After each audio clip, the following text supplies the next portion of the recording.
And like clockwork, here they are once again. You know, it's really quite bizarre, this whole gang stalking program and what this is about. It really makes you feel pretty insane. So, it's nighttime now, and here they are making themselves known again. And I'm just curious about what is going on at nighttime with these beings. Like, guys, you gotta be real careful with the people you deal with. Like, I guess this would be a good time to talk about a story of some of the my exes that I've had and my experiences with them, and why I believe that narcissism, how it's connected to reptilians and how it's connected to UFOs and alternate dimensions. So my first experience, I had an ex who, this was in my teenage years when I was in high school, and I believe that he was connected to the Dracos, just simply because of his appearance, like very tall, very pale, like large head, kind of. He looked like an oddball, and we were talking on the phone one night, and he said to me something quite strange, like he fell into like a stupor, and he said something about their dead bodies by the tree or something like that. And I was like, well, what? I'm like, why did you say that? Like, what? And he kind of like snapped out of it. And he was like, oh, I don't know why I said that. That hasn't happened in a really long time.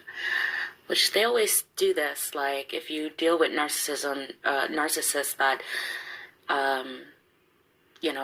turn into whatever, or say some weird stuff, they always, I don't know what happened, I'm so sorry, right? Anyways, around that time when I was with him, I seen UFOs often as well. The second experience that I had... If y'all hear any noise, it's just the gang stalkers banging on the walls.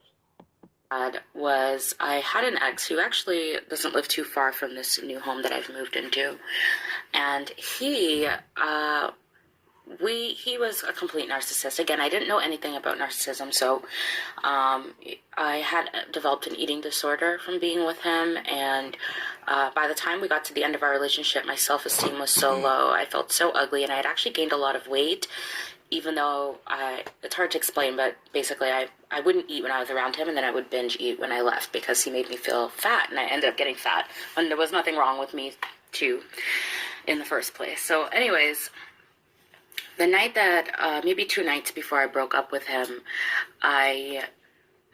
we were sitting in my room and we were watching movies, and this supernatural energy came into the room, and this has happened.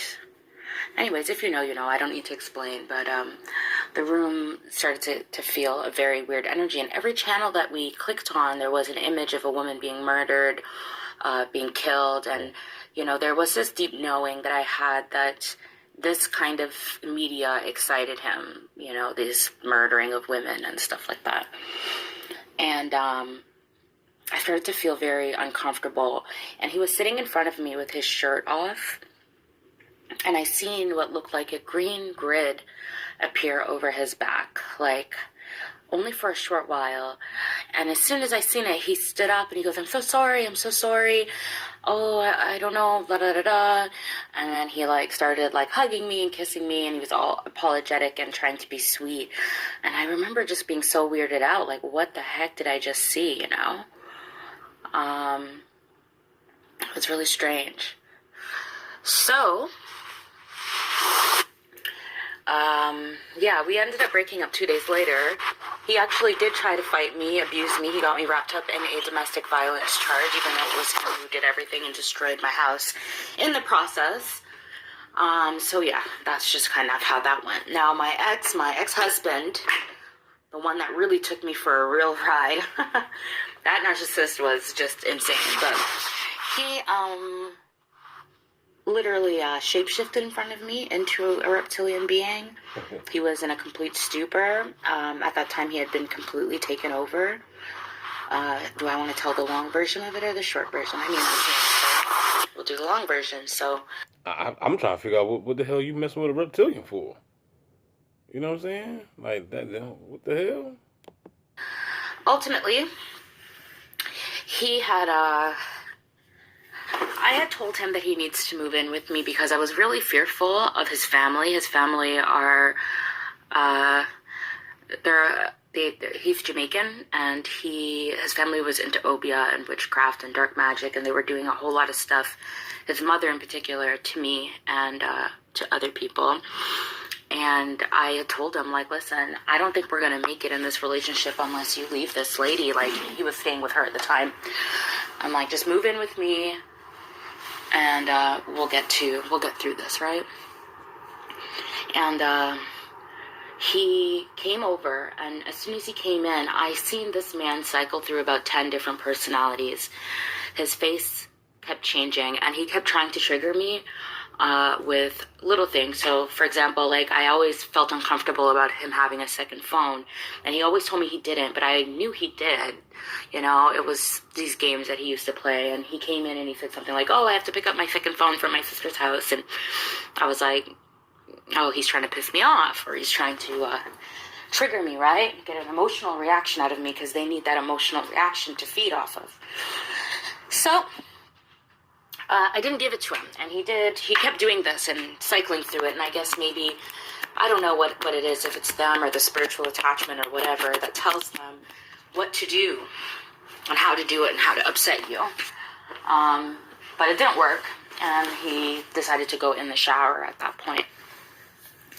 And when he was in the shower, that energy came back into the room where, you know, the TV, it's just the strangest thing. I really don't know how to describe it unless you've been through it, but it's supernatural. Things change, you know, the TV, what I was watching, like the volume would go up and down, and certain words were being highlighted and being spoken to me, and at that time, I can't remember it word for word, but it was stuff like, we've taken him over, we have him, something like that, along the lines of that. And I started hearing banging coming from the bathroom, bang, bang, bang, bang, bang. Yo, why these gang stalkers always love to bang, man? So I go in and I'm like the actor, bang, bang, bang, bang. Like, you know, you got to coordinate. Oh, what the hell's going on? Why are you banging around in the bathroom? And he really looked like he wasn't. Like, he was like, what are you talking about? Like, I'm just here standing, you know. I was like, okay, like, I'm hearing something, but okay, cool. And then he's like, wait, don't go, because I was about to leave. And I'm like, why? And he's like, I just want to look at you.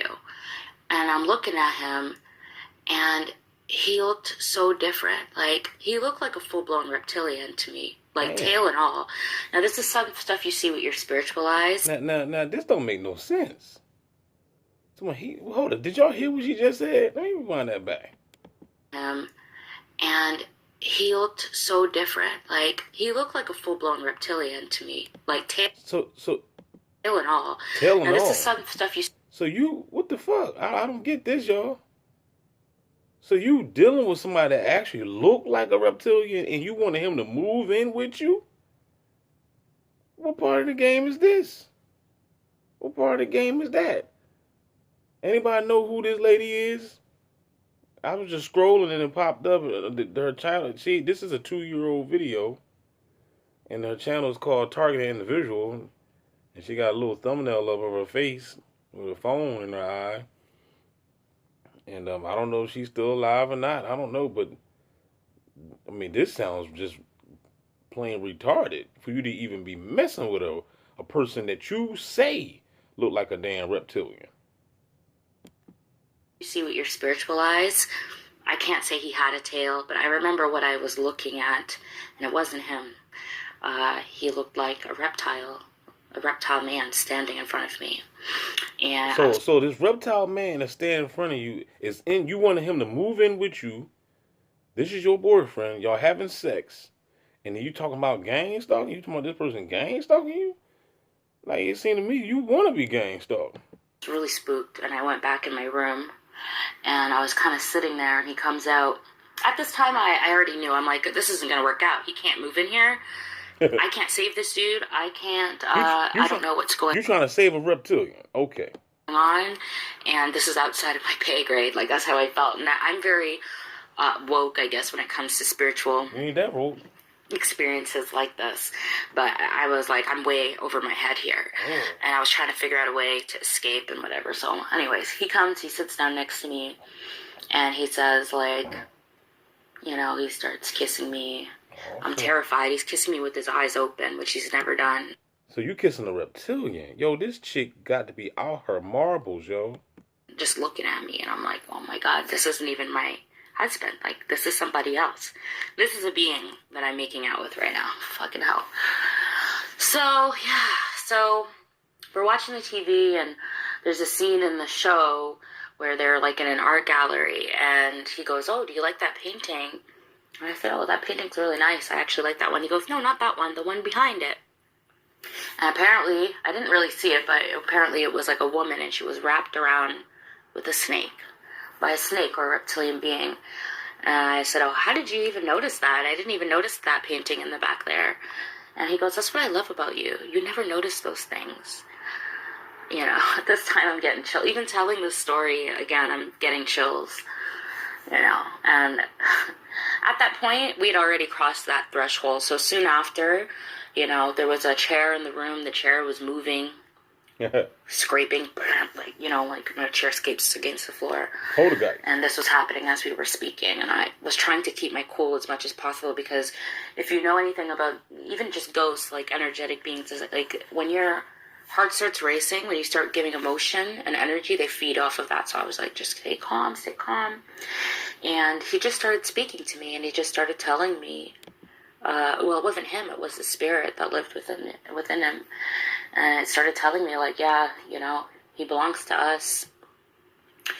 We put an attachment on you. Dang. You know how at the time I kept getting this really cold feeling on my right arm, which has somewhat returned since I spoke to him.